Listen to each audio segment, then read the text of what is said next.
Hello everyone, welcome back to my channel and I hope you liked the first part of chapter 1, variations in psychological attributes, and now I bring you the second of its part. So here is the second part.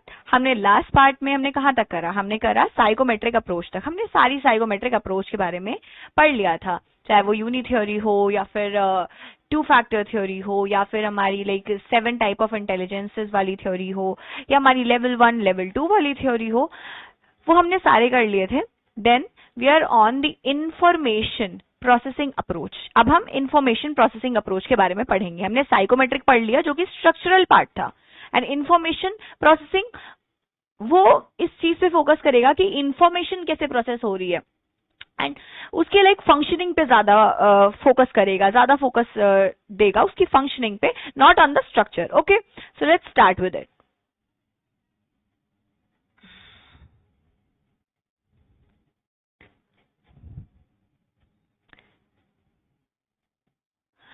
हमारी IP approach में, that is information processing approach में, theory of multiple intelligences. Theory of multiple intelligences हम first पढ़ेंगे, जो कि हमारे Harvard gardener ने दी गई थी. हमारे हार्वर्ड गार्डनर ने दी गई थी थ्योरी ऑफ मल्टीपल इंटेलिजेंसेस. इसको याद करने के लिए भी मैंने एक निमोनिक बना रखा है, दैट इज LLSMBIIN. ये एक्चुअली बहुत इजी है, हम लाइन बाय लाइन पढ़ते हैं, ठीक है.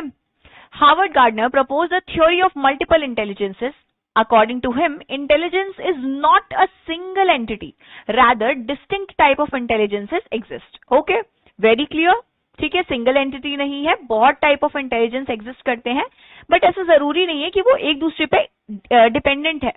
They are not dependent on each other, independent of each other. Okay, जरूरी नहीं है जिसमें अगर लिंग्विस्टिक इंटेलिजेंस हो उसमें लॉजिकल मैथमेटिकल भी हो, उसमें बॉडीली काइनेस्थेटिक भी हो, जरूरी नहीं है. बट हाँ, एक अलग अलग डिग्री वेरिएशन में दोनों चीजें प्रेजेंट हो सकती है और कुछ कुछ क्या पता ना भी हो. अभी हमारा this means that if a person exhibit one type of intelligence, it does not necessarily indicate being high or low on the other type of intelligences. यही सेम बात जो मैंने आपको बोली. Gardner also put forth that different type of intelligences interact and work together to find a solution to a problem. Gardner studied extremely talented persons who had shown exceptional abilities in their respective areas and described 8 type of intelligence. इसमें हमारी 8 type of intelligence के बारे में बताया गया. Okay? अब हम पढ़ेंगे वो कौन कौन सा है. इसको जो टाइप ऑफ इंटेलिजेंसेस है उसको याद करने के लिए हमने जो निमोनिक बनाया है, what is that? That is LLSMBIIN. पहले एल से क्या है? Linguistic type of intelligence. Linguistic से आपको समझ क्या आ रहा है? लैंग्वेज समझ आ रहा है, लिंग्विस्टिक बेसिस. ठीक है, लिंग्विस्टिक बेसिस पे जो इंटेलिजेंस हम डिटरमाइन करते हैं, that is linguistic type of intelligence. Very easy, very simple. An ability to produce and use language. It is the capacity to use the language fluently and flexibly to express one's thinking and understand others. अब ऐसा कौन कर पाता है, कौन fluently बोल पाता है, जो भी कोई भी लैंग्वेजों में, इट बी हिंदी में, इट बी इंग्लिश, कौन फ्लुएंटली बोल पाता है, अपने आइडियाज को कौन अच्छी तरीके से प्रेजेंट कर पाता है, ऐसे प्रेजेंट कर देगा कि हमारे माइंड में भी उसकी काइंड ऑफ इमेज बन जाए. कौन करता है? ऑथर्स करते हैं, पोएट्स करते हैं. पोएट्स तो सबसे ज्यादा करते हैं. उनकी कविताओं में एक इमोशन होता है ना, वो कैसे हो रहा है? क्योंकि उनकी अपने वर्ड्स की फ्लुएंसी एक तो उनकी अच्छी है, सेकेंडली उनका ये है कि वो सही से वर्ड एक्सप्रेस कर पा रहे हैं, जो उनके थॉट है उसको उसके थ्रू बहुत अच्छे से एक्सप्रेस कर पा रहे हैं. ओके, ये पोएट्स में होती है, ऑथर्स में होती है, आप लोगों में भी हो सकती है. अगर आप बहुत अच्छे से ये कहानियां कंपोज कर पा रहे हैं या फिर आप पोएम्स बहुत अच्छे से लिख पा रहे हैं, तो आप में भी है. ओके, और जरूरी नहीं है कि ये सब में, अगर जैसे कि अगर आप में मैथमेटिकल या लॉजिकल इंटेलिजेंस है तो आप में लिंग्विस्टिक भी होगी, या फिर अगर आप में लिंग्विस्टिक है तो आप में बाकी भी होंगी इंटेलिजेंसेस. जरूरी नहीं है, they are interdependent of each other. It's just that कि जो डिफरेंट टाइप ऑफ इंटेलिजेंसेस है ये साथ में कोऑपरेट करके किसी भी प्रॉब्लम को सॉल्व करने में हेल्प करती है. Just that. So that is they are sensitive to different shades of word meanings, are articulate, मतलब आपको अच्छे से पता है कि किस तरीके से शब्दों को प्रस्तुत किया जा रहा है, and can create linguistic images in their mind. Poets and writers are very strong in these component of intelligence. Poets और writers में linguistic type of intelligence बहुत अच्छा रहता है, बहुत अच्छे लेवल पे रहता है, इसलिए वो इतनी अच्छी तरीके से कविताएं लिख पाते हैं, अपने मन के भावों को इतने अच्छे से व्यक्त कर पाते हैं. Now we go on to logical mathematical intelligence. This type of intelligence, it helps to think logically and like ये क्रिटिकल प्रॉब्लम्स जो होती है उनको सॉल्व करने में बहुत हेल्प करती है. इससे आपका लॉजिक और क्रिटिकल रीजनिंग आपका बढ़ता है. ओके, लॉजिकल मैथमेटिकल क्या है? Person high on this type of intelligence can think logically and critically. They can engage in abstract reasoning and can manipulate symbols to solve mathematical problems. Scientists and Nobel Prize winners are likely to be strong in this component. Not only Nobel Prize winners or scientists are strong in this, those students who score high in critical reasoning, उनको patterns दे दिए गए हैं, उससे वो mathematically question को derive करके solve कर दे रहे हैं, they are also high on this factor. They are also high on the logical mathematical type of intelligence. Okay? Now moving on to the next type of intelligence, that is spatial type of intelligence. ये spatial मैंने आपको last video में भी बताया था what is spatial type of intelligence. आप जब mental images, mental maps type बना ले रहे हो अपने माइंड में, वो बनाने में आप बहुत ही ज्यादा अच्छे से आप उसको बहुत अच्छे से बना ले रहे हो, you're very much able to build that mental images और mental maps, जो कि किस में हाई रहता है? Spatial intelligence. पहले बताओ किस में हाई रहता है? पायलट्स में, हमने एग्जांपल में पढ़ा था, पायलट्स में, आर्किटेक्ट्स में, इन सब में रहता है. सेलर्स में, क्योंकि उनकी मेंटल इमेज की ये जो पावर है, मेंटल इमेज क्रिएशन की जो power, that is very high. तो they are very much high on the spatial intelligence factor. Okay, an ability to form visual images and patterns. It refers to the abilities involved in forming, using and transforming mental images. The person high on this intelligence can easily represent the spatial world in the mind. That is very true because ये pilot जो है, कैसे उनकी mental image इतनी अच्छी बन रही है कि वो ये they fly the airplane that well, या फिर सेलर्स के बारे में how they sail the ship very well, क्योंकि उनकी mental image capacity, mental image formation capacity is very high. That means they are high on spatial type of intelligence. Got it? Okay. Now let's move on to the next to the different type of intelligence.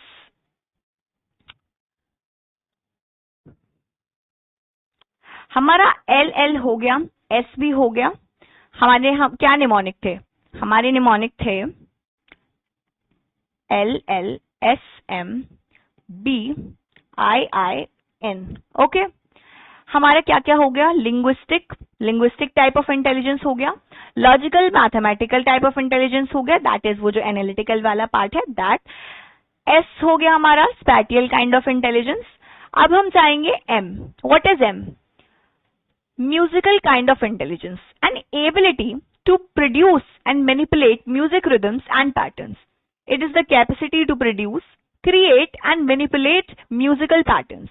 Persons high on this intelligence are very much sensitive to sounds, vibration and in creating new patterns of sound. Musical type of intelligence, जिनकी musical ability, musical manipulation की ability बहुत अच्छी होती है. They are very much sensitive to the sounds या फिर different shades of sounds. They are very much sensitive to the different shades of sounds. उनको बहुत अच्छे से पता चल रहा है कि अच्छा यहाँ पे थोड़ा सा डिफरेंस आया है पहले वाले म्यूजिक से थोड़ा डिफरेंस आया है. तो they are very much high on the musical level of intelligence. ठीक है, एंड ये प्रैक्टिस से भी बढ़ सकता है, प्रैक्टिस से तो एक्चुअली बढ़ ही सकते हैं, और ये चीज है. Then bodily kinesthetic, an ability to use whole or portions of body flexibly and creatively. For example, एक बॉक्सर का एग्जाम्पल ले लो. आप एक बॉक्सर को पंच करोगे, वो स्वे बैक करेगा. ओके, वो स्वे बैक करेगा, तो उसमें ये इतना अच्छा रिफ्लेक्स कहाँ से आया? क्योंकि उसकी जो बॉडीली काइनेस्थेटिक इंटेलिजेंस है वो अब हाई हो चुकी है ड्यू टू एक्सेसिव प्रैक्टिस. तो अगर आप उसको अटैक करोगे तो वो ऑटोमेटिकली स्वे बैक करेगा. तो बॉडी का जो पार्ट है वो फ्लेक्सिबली वो मूव कर दे रहा है एंड क्रिएटिवली भी मूव कर रहा है. और लाइक आप बॉक्सर के देखोगे, उन्होंने सेट ऑफ पंचेस बनाए हैं, 1 2 3 4, फिर अपर कट, नॉकआउट, मतलब अपर कट मार रहा है एंड लाइक मेनी पंचेस उसके सेट्स बनाए हुए हैं. ये सब हो रहा है, तो ये कैसे अच्छे से वो इतनी फ्लेक्सिबली यूज कर पा रहा है और उसकी स्पीड भी स्लो नहीं हो रही है और बहुत फ्लेक्सिबली यूज कर पा रहा है, क्रिएटिवली यूज कर पा रहा है, कैसे? Because of high practice, and high practice की वजह से जो बॉडीली काइनेस्थेटिक इंटेलिजेंस है उसमें वो काफी हाई हो चुके हैं. That's the thing. Interpersonal type of intelligence. Interpersonal, first of all दो चीजें होती हैं, एक होता है इंटरपर्सनल, एक होता है intrapersonal. What is interpersonal? Interstate क्या होता है ये बताओ. इंटरस्टेट होता है एक स्टेट से दूसरे, जैसे इंटरस्टेट कंपटीशन है. What is interstate competition? एक स्टेट से दूसरे स्टेट का कंपटीशन. ठीक है, यानी कि एक ही एक ही सेक्टर के दो अलग अलग चीजों का कंपटीशन चल रहा है, तो वो इंटर हो रहा है एक से दूसरे का. And what is intra? Intra means with in. ठीक है, इंट्रा हो गया हमारा, for example intra state competition. तो उसमें एक स्टेट का दूसरे स्टेट के साथ कॉम्पिटिशन नहीं होगा, उसी स्टेट के अंदर जो अलग अलग एरियाज हैं उनका कॉम्पिटिशन होगा. Like the areas which are within that state, मतलब इंट्रा स्टेट हो गया. ठीक है, तो हम पहले पढ़ेंगे interpersonal in type of intelligence क्या होता है. It is an ability to understand to subtle aspects of others behaviour. आप दूसरों के बिहेवियर को बहुत अच्छे से समझ पा रहे हो. ठीक है, आपको उनके फीलिंग्स, उनके इमोशंस बहुत अच्छे से समझ आ रहे हैं दूसरे के, और आप उनकी प्रॉब्लम्स भी इसी वजह से सॉल्व भी कर पा रहे हो. तब आप इंटरपर्सनल इंटेलिजेंस पे काफी हाई हो. It is an ability to understand the motives, feelings and behaviors of other people so as to bond into a comfortable relationship with others. ये एक्चुअली आपने देखा होगा कुछ कुछ जो एक्सट्रोवर्ट लोग होते हैं वो बहुत जल्दी लोगों से घुल मिल जाते हैं. कैसे? क्योंकि उनकी जो इंटरपर्सनल इंटेलिजेंस है, like not necessarily but most of the time जो उनकी इंटरपर्सनल इंटेलिजेंस है दैट इज वेरी हाई. सामने वाले के वो मोटिव समझ रहे हैं, सामने वाले के वो इमोशन समझ रहे हैं और बिहेवियर समझ रहे हैं, और उसके अकॉर्डिंगली उनको भी हेल्प कर पा रहे हैं, खुद को भी हेल्प कर पा रहे हैं. बट इसमें हम उनको हेल्प कर पा रहे हैं वो चीज ज्यादा ध्यान देंगे. तो इंटरपर्सनल इंटेलिजेंस पे वो हाई है. जैसे कि फॉर एग्जाम्पल मेरा नाम है ए और सामने वाला है बी, कोई और इंसान है, मैं उसकी हेल्प कर पा रही हूँ, उसके बिहेवियर को समझ पा रही हूँ और इसके इमोशंस को समझ पा रही हूँ. तो ये हो गया इंटरपर्सनल रिलेशनशिप हो गया. इंटरपर्सनल इंटेलिजेंस इसमें मेरी दिख रही है. ठीक है, now we move on to the intrapersonal. Intrapersonal का मतलब मैंने क्या बताया, इंट्रा का मतलब क्या बताया? With in, from with in. ठीक है, तो इंट्रापर्सनल का मतलब क्या होना चाहिए? फॉर एग्जाम्पल एक पर्सन है ए, अब वो जो ए है उसको स्ट्रेस हो रहा है और उसने किसी और से हेल्प नहीं ली है, वो खुद ही सोच रहा है कि हाँ मैं कुछ करता हूं जिससे ये चीज ठीक हो जाएगी. उसने अपने स्ट्रेस का सोर्स उसने आइडेंटिफाई करा, उसके बाद उसने उसके लिए कॉपिंग स्ट्रेटजीज देखी, उसने उसको एक्शन में लाया. ठीक है, कोर्स ऑफ एक्शन में लाया और उसके बाद उसको रिजल्ट मिले. तो इसमें वो कौन सी इंटेलिजेंस को दर्शा रहा है? इंट्रापर्सनल ना, क्योंकि उसने खुद की फीलिंग्स को समझा, खुद के बिहेवियर में चेंजेस लाए और खुद के मोटिव्स को बदला और लाइक अपने आप को ऐसे ट्रीट करा. ठीक है, क्योंकि उसने खुद को समझा. तो ऐसे लोग इंट्रापर्सनल इंटेलिजेंस पे बहुत हाई रहते हैं. और एक्चुअली इंट्रापर्सनल पे और भी लोग हाई रहते हैं, दैट आर फिलोसफर्स. आपने बहुत सारी थ्योरीज सुनी होंगी, लाइफ की बहुत सारी थ्योरीज सुनी होंगी. वो कहाँ से आ रही हैं? लोग खुद में झांकते हैं ना, खुद के थॉट्स को ऐसे एकदम से एनालाइज करते हैं, ओवर एनालाइज कर देते हैं कभी कभी. तो वो एक इंट्रापर्सनल इंटेलिजेंस का ही एक नमूना है, कह सकते हैं ऐसा. ठीक है, an ability to understand of one's own feeling and motive and desires. This refers to the knowledge of one's internal strength and limitations and using that knowledge to effectively relate to others. ठीक है जी, person high on this ability have finer sensibilities regarding their identity, human existence and meaning of life. Philosopher and spiritual leaders present examples to this type of intelligence. ठीक है, आप ये वाले example भी लिख दीजिए, बहुत अच्छे हैं. Philosopher and spiritual leaders. अब ये person high on this ability have फाइनर sensibilities regarding their own identity. ठीक है, human existence and meaning of life. ठीक है जी, क्योंकि वो खुद को इंट्रोस्पेक्ट कर रहे हैं बेसिकली. ठीक है, इसलिए अब हो गया हमारा, ये हो गया. Now we are on to the next type of intelligence, that is naturalistic.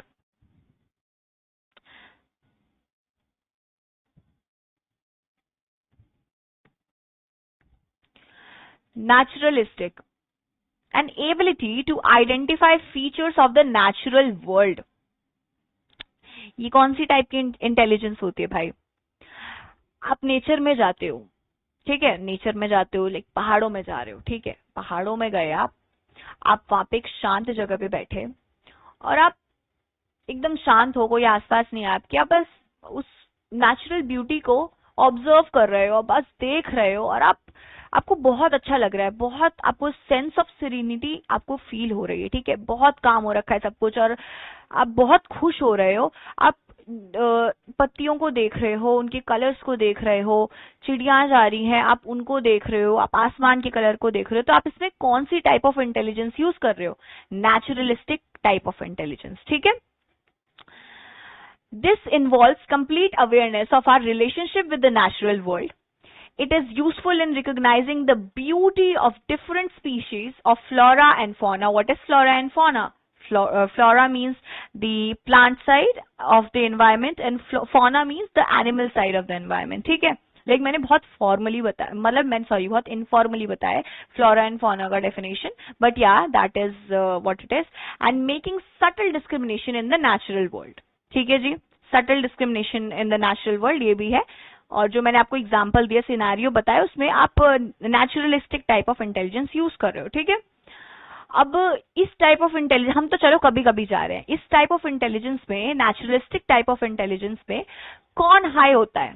जो ज्यादा टाइम वहीं स्पेंड करेगा, जो ज्यादा टाइम नेचर में स्पेंड करेगा, है ना। तो ज्यादा टाइम नेचर में कौन स्पेंड करते हैं?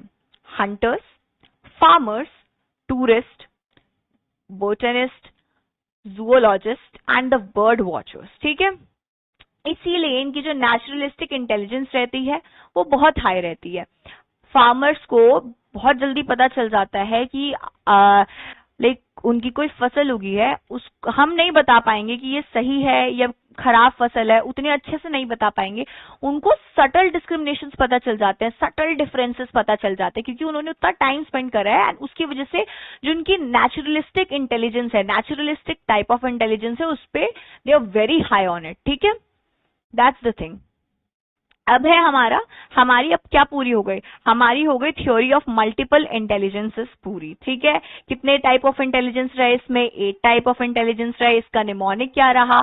LLSM BIIN। ठीक है, L for what? L for linguistic type of intelligence, second L for logical mathematical type of intelligence, S for spatial type of intelligence, M for musical type of intelligence, B for bodily kinesthetic type of intelligence, I for interpersonal type of intelligence, second I for intrapersonal type of intelligence, and N for naturalistic type of intelligence। ठीक है, आप 2-3 बार याद करेंगे, आपको भी याद हो जाएगा, and it's very easy and very important, क्योंकि ये पेपर में बहुत आता है। ठीक है, बहुत रिपीट होता है। ओके, कभी कभी ये ऐसे एक्सप्लेन करने में आ जाता है, explain the multiple theory of intelligence. ठीक है, या फिर explain one theory of IP approach of intelligence. ठीक है, कुछ भी आ सकता है ऐसे। Now we move on to the next type of intelligence of IP theory, यानी कि information processing approach of intelligence. उसकी हम सेकेंड थ्योरी पे मूव ऑन करते हैं। So it is the triarchic theory of intelligence. आपको ट्राइआर्किक थ्योरी से क्या कुछ आइडिया लग रहा है? ट्राइआर्किक नाम से कुछ आइडिया लग रहा होगा? Triarchic, let me tell you, tri means 3। ठीक है, तो लाइक जिसमें 3 आर्क्स आ रहे हैं, उसके 3 डायमेंशंस आ रहे हैं, दैट थ्योरी, उसको हम कहेंगे ट्राइआर्किक थ्योरी ऑफ इंटेलिजेंस। यानी कि इससे इतना क्लियर है कि इसमें चलो 3 पार्ट होंगे। ठीक है, अब हमें बस उस 3 पार्ट के बारे में पढ़ना है। ठीक है, और IP अप्रोच है, हमें पता है कि काइंड ऑफ ये फंक्शनिंग पे ज्यादा फोकस करेगा। ठीक है, इन्फॉर्मेशन कैसे प्रोसेस हो रही है उस पर ज्यादा फोकस करेगा, है ना। तो हम थोड़ा सा आइडिया लगा सकते हैं कि कैसी होगी थ्योरी। ओके, किसने बनाई है? वेरी इंपॉर्टेंट, रॉबर्ट स्टर्नबर्ग ने 1985 में बनाई है। ये आपका MCQ में भी आ सकता है, इसलिए प्लीज मार्क इट। आप, आई होप आप अपनी NCERT लेके बैठे होंगे, तो please mark it. Robert Sternberg ने बनाई है 1985 में। He proposed a triarchic theory of intelligence. Sternberg views intelligence as the ability to adapt to shape and select environment to accomplish one's goal and those one's society and culture. According to this theory, there are three basic type of intelligence. As I told you, three basic type of intelligence. कौन कौन से हैं पढ़ते हैं हम. पहला है componential type of intelligence, second है contextual type of intelligence and third है experiential type of intelligence. ये हमारी ट्रायआर्किक थ्योरी में ही आता है. Let's study this. ये थोड़ा याद करने में लोगों को दिक्कत होगी, इसलिए ये इस पे ज्यादा फोकस करना. तो कॉम्पोनेंशियल टाइप ऑफ इंटेलिजेंस जो है, इसके भी तीन पार्ट होते हैं. ठीक है, पहला होगा नॉलेज एक्विजिशन. ठीक है, उसके बाद आएगा meta, that is higher order thinking. ठीक है, और उसके बाद आएगा जब आप एक्चुअली उसको कोर्स ऑफ एक्शन में ला रहे हो. ठीक है, तो ये हम थोड़ा अच्छे से पढ़ लेते हैं और लाइक स्टैंडर्डाइज्ड वे में आंसर भी फॉर्म करना सीख लेते हैं. कॉम्पोनेंशियल टाइप ऑफ इंटेलिजेंस, कॉम्पोनेंशियल और एनालिटिकल इंटेलिजेंस, ठीक है, is the analysis of information. अगर आप ये नाम याद कर लोगे इसका, एनालिटिकल इंटेलिजेंस, आपको ऑलरेडी याद हो जाएगा कि analysis of information to solve problem, क्योंकि इसका नाम में ही एनालिटिकल इंटेलिजेंस आ रहा है, तो एनालिसिस ही करेगा ना. Persons high on this ability think analytically, very very clear. ठीक है, वेरी इजी टू डिराइव. देखो, एनालिटिकल इंटेलिजेंस है इसका नाम, आपको बस यही पहली चीज याद कर लेनी है, एनालिटिकल इंटेलिजेंस. इससे analysis of information to solve problems बहुत अच्छे से होगा. Then person high on this ability, जो इस एबिलिटी पे हाई होगा, अच्छे से एनालिसिस कर सकता होगा, तो वो एनालिटिकली और क्रिटिकली स्कूल्स में सक्सीड कर लेगा. स्कूल्स में नहीं, किसी और एग्जाम में सक्सीड कर लेगा. एनालिटिकली और क्रिटिकल पावर जिसकी अच्छी है कर लेगा, ऑब्वियस सी बात है, सक्सीड कर लेगा. This intelligence has three components, as I told you, three components. What are these three components? Knowledge acquisition, okay. Second is meta, that is higher order thinking. Then third is actually doing, actually performing. ठीक है, तो ये जाएगा performance component. Okay, first is the knowledge acquisition component, which is responsible for learning and acquisition of the ways of doing things. The second is the meta or a higher order component, ठीक है, higher thinking order component, which involves planning concerning to do and how to do. The third is the performance component, which involves actually doing things. ठीक है, ये जो ट्रायआर्किक theory of intelligence है, इसमें basically ये बताया गया है कि तीन टाइप ऑफ इंटेलिजेंस है. ठीक है, कॉम्पोनेंशियल, कॉन्टेक्चुअल एंड एक्सपीरियंशियल. तो जो कॉम्पोनेंशियल है, उसी को थोड़ा और डिटेल्ड वे में बताया हुआ है. उसमें भी तीन है. ट्रायआर्किक है, उसमें भी तीन है. इजी रहेगा ऐसे याद करने में. कॉम्पोनेंशियल में भी तीन है. That is first. क्या होगा, बेसिक सी बात है, कॉम्पोनेंशियल का दूसरा नाम क्या है? Analytical type of intelligence. यानी कि जो भी इंसान इस पे हाई रहेगा, वो एनालिटिकली और क्रिटिकली बहुत अच्छे से सोच पाएगा, या फिर क्वेश्चन सॉल्व कर पाएगा, या any problem given to him और हर वो सॉल्व कर लेगा. ठीक है, तो कोई भी चीज, कोई भी क्वेश्चन या कोई भी सिचुएशन सॉल्व करने के लिए एनालिटिकली एंड क्रिटिकली सबसे पहले क्या होगा? सबसे पहले तो आप नॉलेज एक्वायर करोगे ना. तो first, very simple, knowledge acquisition. Then knowledge acquire कर लिया आपने उसमें कुछ फंक्शन परफॉर्म करा, कुछ तो हायर ऑर्डर थिंकिंग करोगे ना, उसको ही मेटा कह दिया गया है. और वो सब सोच के हायर ऑर्डर थिंकिंग कर ली, जो भी प्रॉब्लम आपको सॉल्व करनी थी, आपने उसका प्लान ऑफ एक्शन बना लिया कि हाँ ये करना है, हायर ऑर्डर थिंकिंग से आपने बना लिया. उसके बाद उसको सॉल्व करने के लिए उस चीज को आपको, उस प्लान ऑफ एक्शन को आपको एक्चुअली में एक्ट करना पड़ेगा ना, टू गेट रिजल्ट. तो वही बात हो रही है. थर्ड जो पार्ट है हमारा परफॉर्मेंस कंपोनेंट, वो वही बात कर रहा है, वही कोर्स ऑफ एक्शन की बात कर रहा है जो परफॉर्म कर दिया गया है, बस और कुछ नहीं है. Now we move on to the experiential intelligence. Componential हो गया हमारा. कॉम्पोनेंशियल का दूसरा नाम क्या है? Analytical type of intelligence. अब है हमारा एक्सपीरियंशियल इंटेलिजेंस. नाम से क्या पता लग रहा है? Very simple, experiential intelligence. क्या पता लग रहा है? एक्सपीरियंस के द्वारा आपको जो इंटेलिजेंस प्राप्त हुई है वही लग रहा है ना पता. बेसिक आइडिया यही है, बाकी हम अच्छे से स्टैंडर्डाइज्ड वे में पढ़ेंगे. एक्सपीरियंशियल और creative intelligence is involved in using past experience creativity to solve novel problems.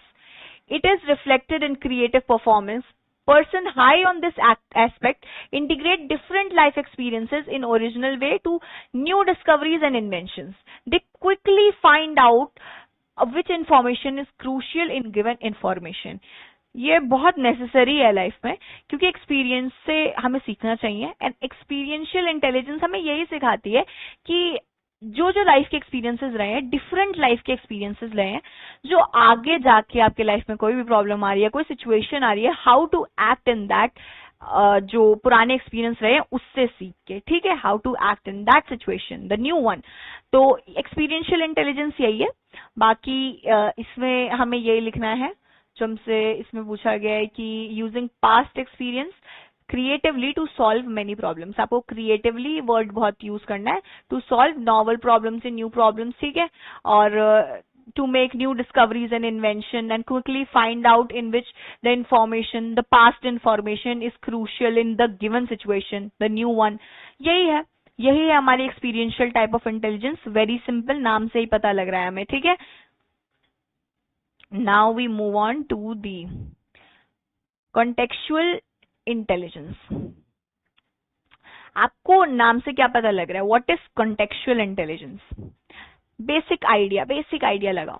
Contextual का मतलब क्या होता है? कॉन्टेक्चुअल इज किसी चीज के कॉन्टेक्स्ट में, किसी सिचुएशन के कॉन्टेक्स्ट में, ठीक है. कोई पर्टिकुलर ऑलरेडी डिफाइंड वो नहीं है, या फिर ये नहीं है कि प्री डिटरमाइंड सिचुएशन है कि हाँ ये होगा ही होगा, ऐसा कुछ होगा. कॉन्टेक्चुअल है, रैंडम किसी चीज के कॉन्टेक्स्ट में बात हो रही है, ठीक है. Contextual intelligence. कॉन्टेक्चुअल और प्रैक्टिकल इंटेलिजेंस, इसको हम कहते हैं प्रैक्टिकल इंटेलिजेंस भी हम इसको बोलते हैं. Involves the ability to deal with environmental demands encountered on daily basis. It may be called street smartness और बिजनेस सेंस. आप जब आंसर लिखेंगे, जब आपसे फॉर एग्जाम्पल आपसे डेफिनेशन पूछी हुई है what is contextual type of intelligence, तो आपको प्रैक्टिकल इंटेलिजेंस वर्ड लिखना है, very important, and ability to deal with environmental demands encountered on daily basis, ठीक है. It may be called street smartness. Street smartness बहुत important word है इसके definition के लिए. Business sense ये भी बहुत important word है इसकी definition के लिए, complete definition के लिए, जिसमें आपको marks मिलेंगे, ठीक है. Very important words, keywords type of, ठीक है, golden words. Now person high on this aspect easily adapt to their present environment or select a more favorable environment than the existing one or modify the environment to fit their needs. Therefore, they turn out to be successful in life. Street smart, आपने बहुत बार सुना होगा कि smartness होनी चाहिए, ठीक है. Hard work is necessary but smartness is also necessary, ठीक है. स्मार्ट वर्क आपको करना चाहिए. तो ये वही है कि प्रैक्टिकलिटी से सोचो, ठीक है. स्ट्रीट स्मार्ट बनो. कोई आपको सिचुएशन दी हुई है, उसके हिसाब से सोचो, प्रैक्टिकली सोचो, और लाइक बिजनेस सेंस आपकी अच्छी हो, ठीक है. वही है हमारा contextual type of intelligence. And ऐसे लोग जरूरी नहीं है कि एकेडमिकली बहुत हाई हो, अगर वो स्ट्रीट स्मार्ट हैं तो they may excel in life. They like 70% of them excel in life, ठीक है. और ये रॉबर्ट स्टर्नबर्ग की थ्योरी है, triarchic theory of intelligence represents the information processing. ये हमने पहले ही पढ़ लिया, ठीक है. Now we have the third model of IP approach of intelligence, that is, इसको हम पास मॉडल भी कहते हैं. आपको क्वेश्चन पेपर में बोल सकता है कि एक्सप्लेन द पास मॉडल, ठीक है. एक्सप्लेन पास मॉडल. अब आप कहोगे व्हाट इज पास मॉडल, ठीक है. पास मॉडल आपको पढ़ा रहे हैं, ठीक है. पहले आप पढ़ लीजिए. Planning, attention arousal and simultaneous and successive model of intelligence, ठीक है. Planning, attention arousal and simultaneous successive model of intelligence, that is pass model, ठीक है जी. ये इसकी हो गई फुल फॉर्म हो गई, ठीक है. This model has been developed by J.P. Das. Remember the names, Jack Naglieri and Kirby in 1994, ठीक है. According to this model, intellectual activity involves interdependent functioning of three neurological systems called the functional units of brain. These units are responsible for arousal or attention, coding or processing and planning respectively, ठीक है. पहले वालों में क्या बात हुई, हमने जो LLSM या BIIN वाला हमने जो पढ़ा, वो तो इंटरडिपेंडेंट नहीं थी ना, इंडिपेंडेंट ऑफ ईच अदर थी, ठीक है. कॉम्पोनेंशियल, कॉन्टेक्चुअल एंड एक्सपीरियंशियल भी काफी हद तक इंडिपेंडेंट ऑफ ईच अदर थी. ये पास मॉडल जो है ये इंटरडिपेंडेंट है, इंटरडिपेंडेंट ऑन ईच अदर है। क्या क्या है इसमें? P planning, A attentional arousal, S successive and simultaneous and model of intelligence. ठीक है, यही है इसकी फुल फॉर्म। अटेंशियल अराउजल क्या होता है? State of arousal is basic to any behaviour. ठीक है, it is kind of an alarm या फिर response to an external stimuli. ठीक है, एक्सटर्नल स्टिमुलाई या फिर इंटरनल स्टिमुलाई, ये है कि स्टिमुलाई मस्ट बी प्रेजेंट। कुछ हुआ है, उसकी वजह से कोई अलार्म रिएक्शन आया है, तो आपका अराउजल हुआ है। ठीक है, अटेंशन एकदम से हाई हो गई है, that is arousal. State of arousal is basic to any behavior as it helps us in attending to stimuli. हम ध्यान देंगे ना, स्टिमुलाई क्या है, कोई प्रॉब्लम अराइज हुई होगी, वही स्टिमुलाई है।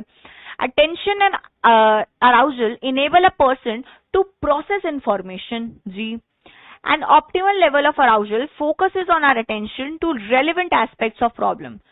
Too much or too little arousal would interfere with attention. For instance, when you are told by your teacher about a test which he or she plans to hold, it would arouse you to attend the specific chapters.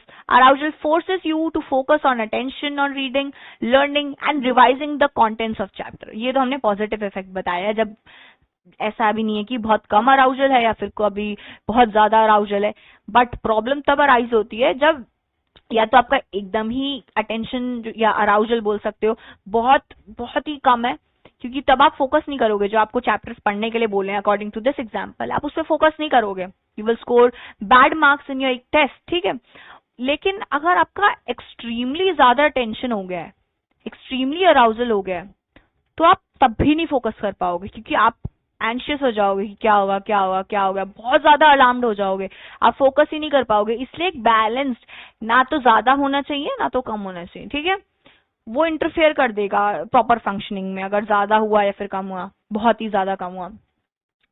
Then इसके बाद जो process आता है that is simultaneous and successive processing. You can integrate the information into your knowledge system either simultaneously or successively. Simultaneous process takes place when you perceive the relation among various concepts and integrate them into a meaningful pattern for comprehension. आप ना आगे जाके ravens test perform करोगे आपके practical में, वो इसी का एग्जाम्पल है। सक्सेसिव टाइप ऑफ लर्निंग या सक्सेसिव प्रोसेसिंग का एग्जाम्पल है। ठीक है, स्टिमुलाई आए, आपने उसको अटेंड करा क्योंकि आपको अटेंशन का अराउजल हुआ, आपने उस स्टिमुलाई को अटेंड करा। ठीक है, अब जो स्टिमुलाई है उसकी जो इन्फॉर्मेशन कैसे प्रोसेस होगी, या तो सक्सेसिवली प्रोसेस होगी या साइमल्टेनियसली प्रोसेस होगी। ठीक है, सक्सेसिवली कैसे प्रोसेस होगी, वो ना डिफरेंट इंफॉर्मेशन जो है उनके बीच में एक रिलेशन पैदा करता है, रिलेशन बना देता है और उसको इंटीग्रेट कर देता है इनटू अ मीनिंगफुल पैटर्न। ठीक है, ताकि कॉम्प्रिहेंशन इजिली हो जाए, लाइक इंटरकनेक्टेड बना देगा ताकि आप इस चीज से दूसरे को कनेक्ट कर लो और इंटीग्रेटेड मैनर में आप उसको अच्छे से पढ़ सको और कॉम्प्रिहेंशन इससे आपकी बहुत अच्छी बन सकती है। ठीक है, अब है हमारा जो दूसरा टाइप है that is successive type of processing. ठीक है, successive type of processing of information. Successive से आपको क्या पता चल रहा है, एक के बाद एक, एक के बाद एक, एक के बाद एक। ठीक है, हम ऐसे क्या याद करते थे, 2 1s are 2, 2 3s are 6, 2 4 are 8, 2 5s are 10। ठीक है, हम ऐसे याद करते हो, हमने सक्सेसिवली याद करा है ना कि 2 into 1 पहले होगा, 2 into 2 बाद में होगा, 2 into 3 उसके बाद होगा और 2 into 4 उसके बाद होगा। तो ये एक सीरियल ऑर्डर में हमने इंफॉर्मेशन प्रोसेस करी है। बचपन में हम ऐसे ही सुनाते थे, अगर हमसे एकदम से कोई पूछ ले कि व्हाट इज 2 into 6, हम पहले पूरा काउंट करते थे। जब हम बहुत छोटे थे तो हम ये पूरा काउंट करते थे कि 2 into 1 is this, 2 into 2 is this, 2 into 3 is this, 2 into 4 is this, 2 into 5 is this, and फिर हम आते थे कि अच्छा 2 into 6 is this। तो ये हमारे में इंफॉर्मेशन कैसे स्टोर रखी थी, ये सक्सेसिव प्रोसेसिंग में हमारे में सक्सेसिव मैनर में स्टोर हो रखी थी। तो यही होता है सक्सेसिव प्रोसेसिंग, यही होती है। ठीक है, simultaneous processing help you in grasping the meaning of relationship and relationship between the given abstract figure। ये हो गया हमारा simultaneous। अगर हमसे कोई डिफरेंस पूछेगा what is simultaneous, what is the difference between simultaneous processing and successive processing, simultaneous processing यही होती है grasping the meaning and relationship between the given abstract figures, and successive processing यही होती है takes place when you remember all the information serially so that recall of one leads to recall of another, ठीक है। जैसे मैंने आपको example दिया, multiplication tables में याद करवाया जाता था और सक्सेसिव लर्निंग होती थी। अब चलो स्टिमुलाई को अटेंड कर लिया हमने अटेंशन के थ्रू, हमने इंफॉर्मेशन प्रोसेस कर ली, be it be like through successive manner or through simultaneous manner, ठीक है, वो मतलब दोनों के थ्रू। उसके बाद हम क्या करेंगे, हमारा नेक्स्ट क्या होगा चीज, हम प्लानिंग करेंगे ना, how to tackle it, what should be the course of action, हम यही प्लानिंग करेंगे। कैसे होगी प्लानिंग, पढ़ते हैं। Planning, it is an essential feature of intelligence, very true. After the information is attended to and processed successively और simultaneously, ठीक है, प्रोसेस्ड, प्लानिंग इज एक्टिवेटेड, इन दोनों के बाद ही होती है। Attention arousal and simultaneous and successive processing के बाद ही प्लानिंग होती है। It allows us to think to possible course of action, तो ये बहुत इंपॉर्टेंट लाइन है, it allows us to think of the possible course of action, implement them to reach a target and evaluate the effectiveness. वही हो गया basically कि implementation of possible course of action, यही हो गया हमारी प्लानिंग, ठीक है। कोर्स ऑफ एक्शन के बारे में ही सोचना है इस प्लानिंग, ठीक है। If a plan does not work, it is modified to suit the requirements of task or the situation। जी बिल्कुल, वरना जो सिचुएशन है उसके एकदम अलग जा रहा है आपका प्लानिंग या फिर आपका जो भी सॉल्यूशन है, तो क्या फायदा, आपको उसको ऑल्टर करना पड़ेगा ना सिचुएशन के according. For example, to take the test scheduled by your teacher, you would have to set goals, plan a time schedule for study, get clarifications in case problems, and if you are not able to tackle the chapters assigned for the test, you may have to think of other ways, ठीक है। जैसे कि दोस्तों के साथ पढ़ लिया, दोस्त से बोल दिया मुझे पढ़ा दे, ठीक है, आपको अदरवाइज सोचने पड़ेंगे टू मीट योर गोल। आपको अपना गोल अचीव करना है, टेस्ट में अच्छे मार्क्स लाने हैं, आप उसके लिए फिर other alternative possible course of action सोचोगे, है ना। These past model process operate on the knowledge base developed either formally, that is by reading, writing and experimented, or informally from the environment. These processes are interactive and dynamic in nature, and मतलब जिन्होंने test बनाया, JP Das, नागलेरी and Kirby ने, तो JP Das and Naglieri have also developed battery of test known as cognitive assessment system. ये हमसे MCQ में पूछा जा सकता है, ठीक है, वरना अगर आपसे ये पूछा कि पास मॉडल को एक्सप्लेन करो तो you do not necessarily need to write this. बाकी आपसे अगर ये एमसीक्यू में पूछा जा सकता है, ठीक है, देयर इज पॉसिबिलिटी कि एमसीक्यू में पूछा जाए। It tasks that measures basic cognitive functions presumed to be independent of schooling. The batteries of tests is meant for ये MCQ, again MCQ, ठीक है। Now next page, चलो भाई हमारा पेज हो गया। What is next page? What's on next page? Individual differences in intelligence, very important. Intelligence सबके पास होती है, ठीक है, मेरे पास, आपके दोस्त के पास, आपके दोस्त के दोस्त के पास, सबके पास इंटेलिजेंस है। बट किसी के मतलब लाइफ में कोई अलग परफॉर्म कर रहा है, कोई और अलग, मैं अलग परफॉर्म कर रही हूँ, आप अलग परफॉर्म कर रहे हो, आपका दोस्त, आपके दोस्त का दोस्त अलग परफॉर्म कर रहा है, यानी कि जो लेवल ऑफ इंटेलिजेंस है थोड़ा अलग ही होगा ना। हम में से कोई थोड़ा खुश होगा, कोई उससे ज्यादा खुश होगा। लाइक लाइफ सेटिस्फैक्शन की बात कर रही हूँ मैं, कि किसी की लाइफ सेटिस्फैक्शन कम होगी थोड़ी, किसी की लाइफ सेटिस्फैक्शन थोड़ी हाई होगी, किसी की और हाई होगी। लाइफ सेटिस्फैक्शन कैसे हाई हो रही है, इंटेलिजेंस का आप जब सही से प्रयोग कर रहे हो तब लाइफ सेटिस्फैक्शन हाई हो रही है ना। ये कैसे है, क्योंकि इंडिविजुअल इंटेलिजेंस डिफरेंसेस आ रहे हैं, ठीक है, इंटेलिजेंस डिफरेंसेस आ रहे हैं। इंटेलिजेंस का आपको पता है ना कि क्या है, ग्लोबल कैपेसिटी है ना, टू थिंक रेशनली, ठीक है, deal with the given problems with given resources, ठीक है, ये होता है इंटेलिजेंस का डेफिनेशन। तो पहले तो हम देखेंगे इंडिविजुअल डिफरेंसेस इन इंटेलिजेंस, हम देखेंगे आईक्यू स्कोर्स के बेसिस पे देखेंगे, ठीक है, मेंटल एज के बेसिस पे देखेंगे, हम सब पढ़ेंगे, इंटेलेक्चुअल गिफ्टेडनेस भी पढ़ेंगे, हम इंटेलेक्चुअल डिजीज भी पढ़ेंगे, लाइक डिसेबिलिटी भी पढ़ेंगे, डिजीज नहीं, इंटेलेक्चुअल डिसेबिलिटी भी हम पढ़ेंगे, ठीक है, एंड नॉर्मल रेंज भी पढ़ेंगे। This is gonna be very interesting, क्योंकि पहले सब बोलते थे ना मेरा आईक्यू इतना है, मेरा आईक्यू इतना है, सो वो अब आप पढ़ोगे, so that's very very interesting, ठीक है। लेकिन उससे पहले हम देखेंगे इंटेलिजेंस बनती किससे। हमने इंटेलिजेंस की डेफिनेशन पढ़ ली, हमने थ्योरीज पढ़ ली, ठीक है, अब हम देखेंगे कि इंटेलिजेंस बनती किससे है, ठीक है, कैसे बनती है, आपको क्या लगता है? जेनेटिकली, हाँ डिपेंड करती है जेनेटिकली, ठीक है। इन्वायरमेंट से बनती है, बिल्कुल बनती है। इन्वायरमेंट और जेनेटिक दोनों दोनों मिलके आपकी इंटेलिजेंस को डिटरमाइन करते हैं, ठीक है। देखते हैं intelligence, interplay of nature and nurture. Nurture कैसे आपको पाला गया है, क्या एनवायरनमेंट आपको प्रोवाइड करा गया है, ठीक है, ये चीज, एंड जेनेटिकली ऑफ कोर्स, ठीक है।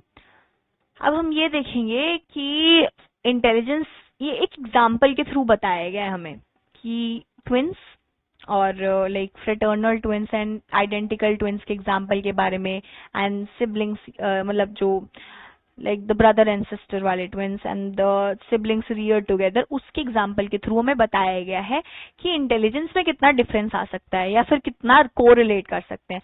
और ये आता है एग्जाम्स में, ठीक है, कि explain the interplay of intelligence, the interplay of nature and nurture, ठीक है, ये आता है, ठीक है। तो let's study the evidence for hereditary influences on intelligence comes mainly for studies on twins and adoptive children।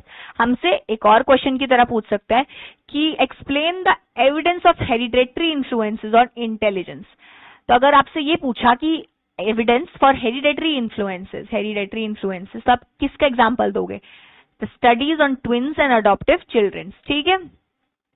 The intelligence of identical twins reared together correlate to almost 0.90%, ठीक है। आइडेंटिकल ट्विंस क्या होते हैं? Who look same, ठीक है, उनमें काफी सारे जेनेटिक्स बहुत सेम होते हैं। Intelligence of identical twins Rudyard together, जिनको एक सेम एनवायरनमेंट में पाला गया हो, उनकी इंटेलिजेंस 0.90% तक कोरिलेट करती है, ओके, वेरी इंपॉर्टेंट।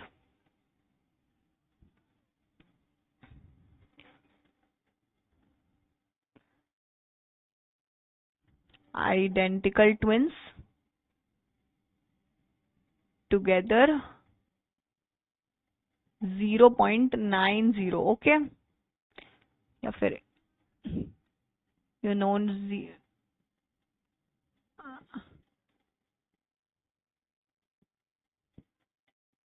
0.90 हो गया, ओके।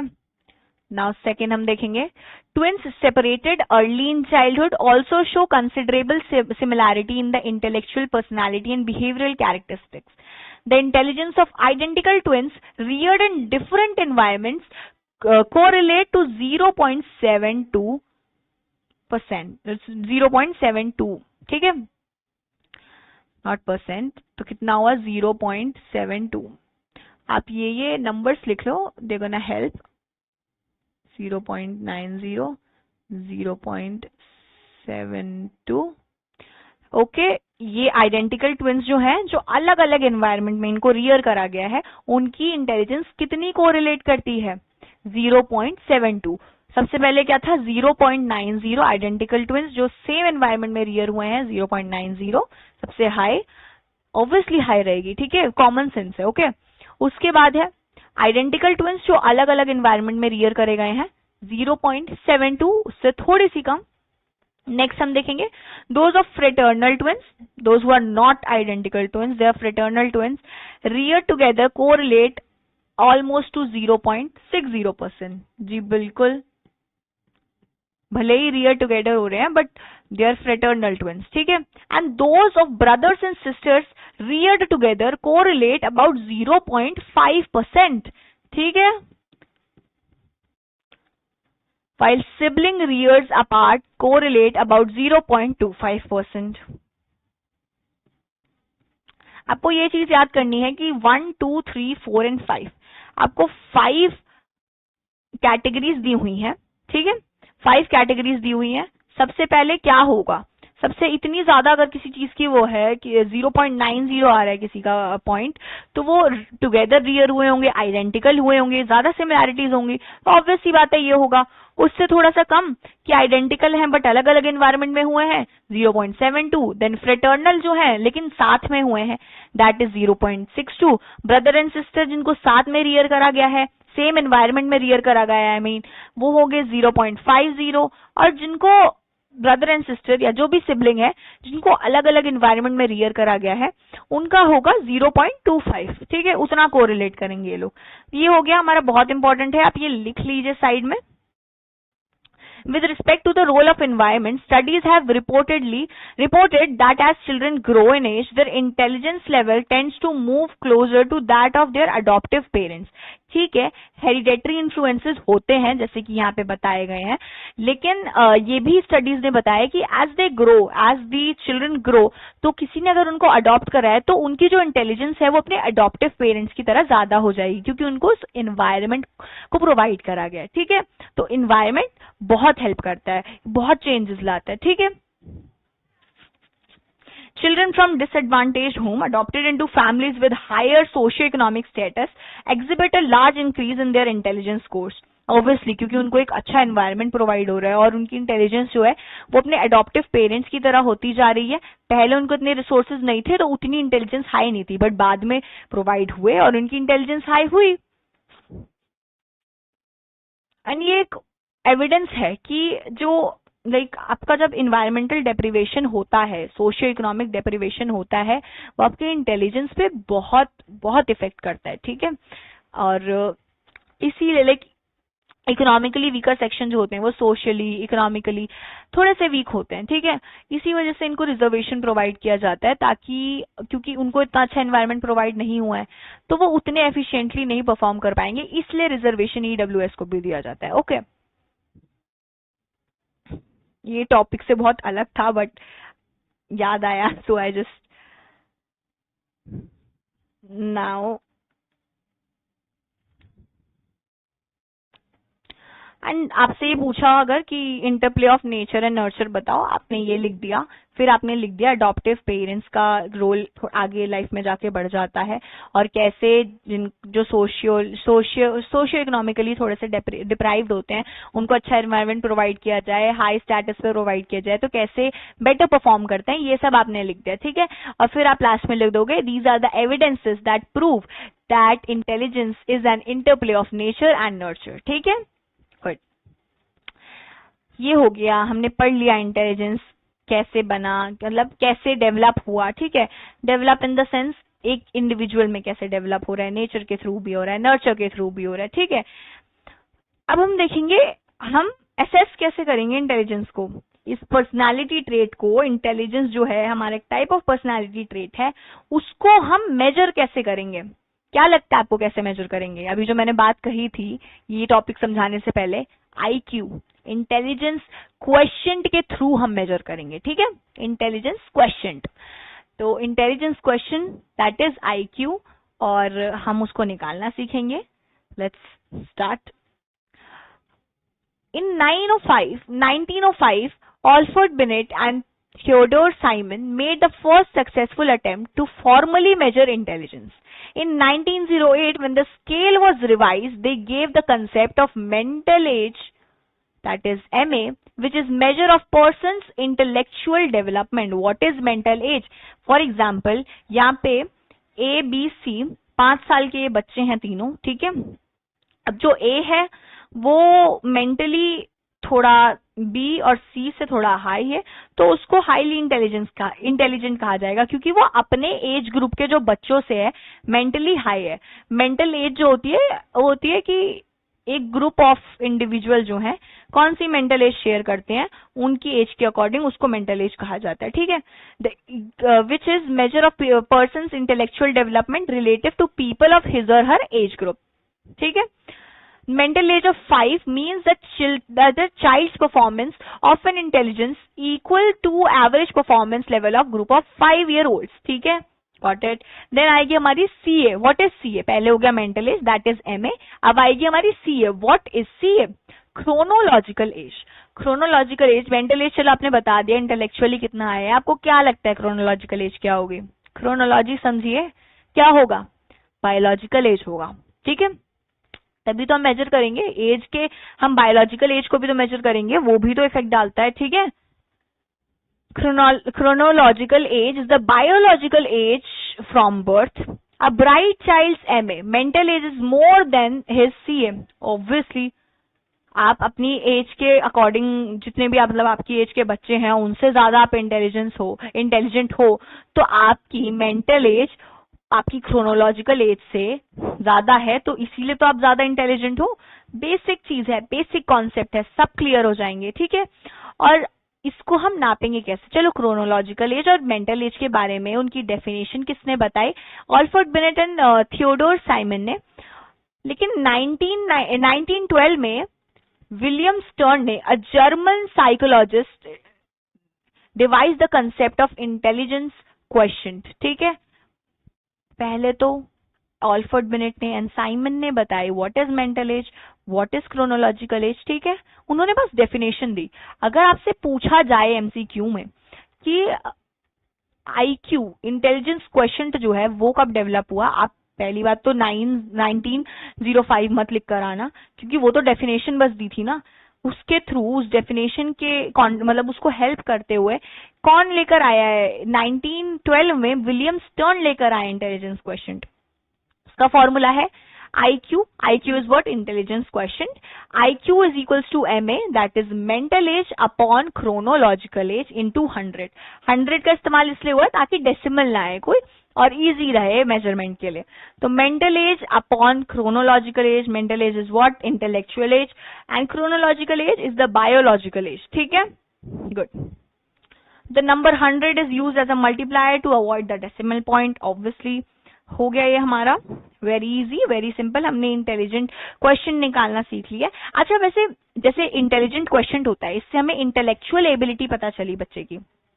ऐसे इमोशनल क्वेश्चन भी होता है कि हमें इमोशनल इंटेलिजेंस पता चल रही है, जो कि बहुत इंपॉर्टेंट पार्ट है। ब्रेन क्या इंटेलिजेंस का बहुत इंपॉर्टेंट पार्ट है। इमोशनल क्वेश्चन होता है, बिल्कुल होता है। इमोशनल क्वेश्चन भी होता है, उसमें भी होता है कि मेंटली कितनी, मतलब इमोशन, मेंटली एज जो आपकी है और जो आपकी क्रोनोलॉजिकल जो है उसके हिसाब से आपका कितने इमोशंस है, लाइक उसका भी है, बट उसका फॉर्मूला इतने अच्छे से डिफाइंड नहीं है। उसकी बस डेफिनेशन बताई गई है, आगे जाके बताई गई है। तो इमोशनल क्वेश्चन भी होता है, और जो लोग इमोशनल क्वेश्चन पे हाई होते हैं वो इंट्रापर्सनल इंटेलिजेंस पे भी हाई होते हैं, ठीक है। क्योंकि इमोशनली वो अपने आप को ज्यादा अच्छे से समझ जा रहे हैं, अच्छे से खुद, मतलब अगर उनको कोई स्ट्रेस हो रहा है, कोई प्रॉब्लम आ रही है, तो पॉसिबल कोर्स ऑफ एक्शन वो अच्छे से देख पा रहे हैं, क्योंकि emotionally very stable, they are very emotionally stable, ठीक है। वही हेल्प करता है। इमोशनल क्वेश्चन होना बहुत जरूरी है। इमोशनली इंटेलिजेंट बनना चाहिए लोगों को, and they should work on it.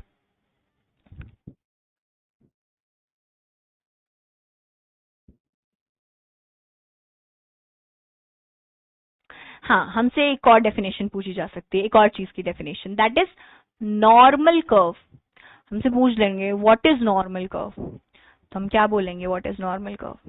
Normal curve actually एक बेल शेप्ड कर्व होता है। इसमें जो क्लासिफिकेशंस आए हैं of IQ of general population, उसको दिखाया गया है, दैट इज नॉर्मल कर्व, ठीक है।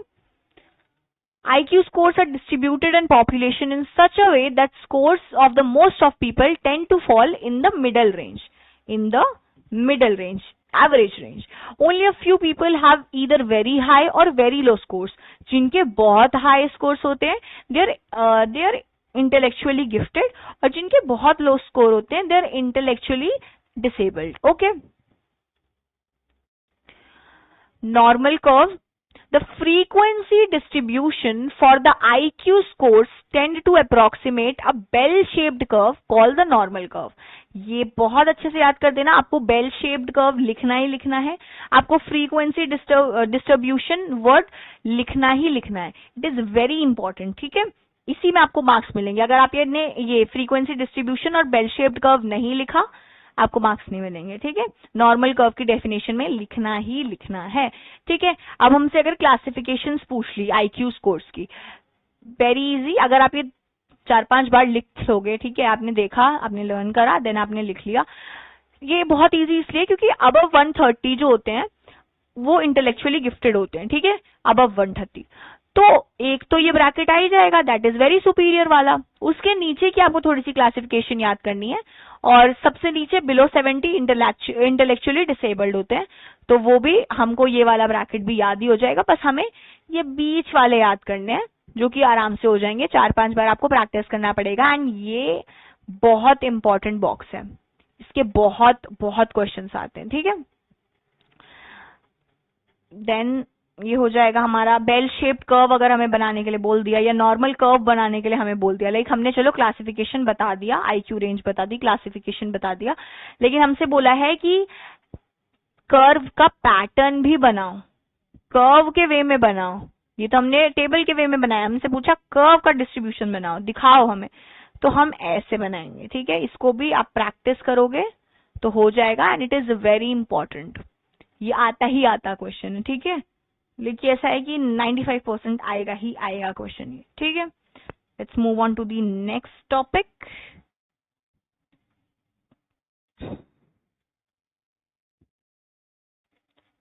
वही बात है जो मैंने आपको बताई है, that is the person in the first group जो कि अबव 130 है, दे आर इंटेलेक्चुअली गिफ्टेड।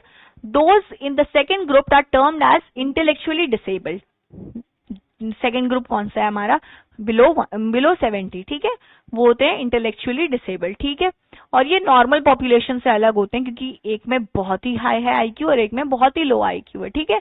बाकी जो नॉर्मल पॉपुलेशन है वो जनरली एवरेज में रहती है, ठीक है, या सुपीरियर में हो जाएगी, बट वेरी सुपीरियर में अबव 130, ठीक है। अब आ जाएगी हमारी वेरिएशंस ऑफ इंटेलिजेंस, वही कि एवरेज हो गया, इंटेलेक्चुअली गिफ्टेड हो गया, इंटेलेक्चुअली डिसेबल्ड हो गया, वही हमारी वेरिएशंस है, ठीक है, डिफरेंसेस हैं बेसिकली। तो इंटेलेक्चुअल डेफिशिएंसी क्या होती है, उसको हमने तो ये पढ़ लिया कि जिनकी आईक्यू बिलो 70 होती है वो इंटेलेक्चुअली डेफिशिएंट होते हैं, बट और भी लोगों ने डेफिनेशन दी है और बताया है, तो हम उनको भी पढ़ेंगे और ये बहुत इंपॉर्टेंट भी है। There are children who face enormous difficulty in learning every simple skill. ये तो definition हो गई। Those who show these behavior या फिर those who show this pattern of behavior, they are intellectually disabled. As a group, there is a wide variation among the intellectually disabled. अब है जो the American Association on Mental Deficiency views intellectual disability. अगर आपसे intellectual disability का definition पूछा, आप ऊपर वाला भी लिख सकते हैं, वरना आपको ये AAMD जो है हमारी American Association of Mental Deficiency, जो उन्होंने definition दी है, आपको वही लिखनी है। Intellectual disability as significantly sub-average general intellectual functioning existing concurrently with deficits in adaptive behavior and manifested during the developmental period, ठीक है, ये important है, हो सके तो do write it down and इसको याद करना, ठीक है। This definition points to 3 basic features. ये तब आप लिखेंगे जब explain करने को आपसे पूछा है। अगर आपसे just definition पूछिए, you will just write this down. लेकिन आपसे अगर थोड़े ज्यादा मार्क्स में पूछा है तो आपको ये भी लिखना है, this definition points to the 3 basic features. First, in order to be judged as intellectually disabled, a person must show significantly sub-average intellectual functioning, ठीक है। फर्स्ट चीज है, persons having IQ below 70 are judged to have sub-average intelligence. The second चीज ये है, relates to the deficits in adaptive behavior. Adaptive behavior की भी बात करी गई ना इस definition में, तो adaptive behavior में बहुत ज्यादा deficits यानी कि कमी होनी चाहिए। Adaptive behavior refers to person's capacity to be independent and deal effectively with one's environment, ठीक है। और जो थर्ड फीचर जो फुलफिल होना चाहिए to be intellectually deficient, वो है that deficits must be observed during the developmental age, that is between 0 to 18 period of age, क्योंकि इसी टाइम में जनरली होता है। पूरी ये जो रिक्वायरमेंट्स हैं फर्स्ट, सेकंड एंड थर्ड, पूरी डेफिनेशन में यही बताया गया है, बस थोड़ा और अच्छे से एक्सप्लेन कर दिया गया है, ठीक है। अगर आपसे 3 मार्क्स में पूछा है तो आप ये बता सकते हैं, या 2 मार्क्स में पूछा है तब भी आप ये लिख सकते हैं, 1 मार्क्स में पूछा है तो you will write this down, just this, ठीक है। Individuals who are categorized as having intellectual disability show significant variation in their ability, ranging from those who can be taught to work and function with special attention. अब जो intellectual disabilities होती हैं वो other type of intellectual deficiency से differ करती है। अब ये है कि किसी किसी को आप हेल्प कर सकते हैं, एक माइल्ड होता है लेवल, एक होता है सीवियर लेवल होता है, तो माइल्ड लेवल पे वो फंक्शन कर सकते हैं नॉर्मल लाइफ की चीजें, बट थोड़ी सी हेल्प लगती है उनको। जो सीवियर केसेस होते हैं, ठीक, एक्सट्रीमली सीवियर केसेस होते हैं, उनको कितनी भी आप हेल्प दे दो, लाइक वो आप पे पूरे डिपेंडेंट रहेंगे, इंडिपेंडेंटली वो बिल्कुल भी फंक्शन नहीं कर सकते। हम वही क्लासिफिकेशन पढ़ेंगे, that is mild, moderate, severe and profound. Severe से ज्यादा क्या है, प्रोफाउंड, ठीक है। माइल्ड क्या है, लाइक होते तो सभी बिलो 70 है, अटेंशन मतलब इंटेलेक्चुअली डिसेबल्ड सभी बिलो 70 होते हैं, उसमें भी वेरिएशंस होती हैं। माइल्ड जो होता है वो 55 टू अप्रोक्सीमेटली 70 होता है।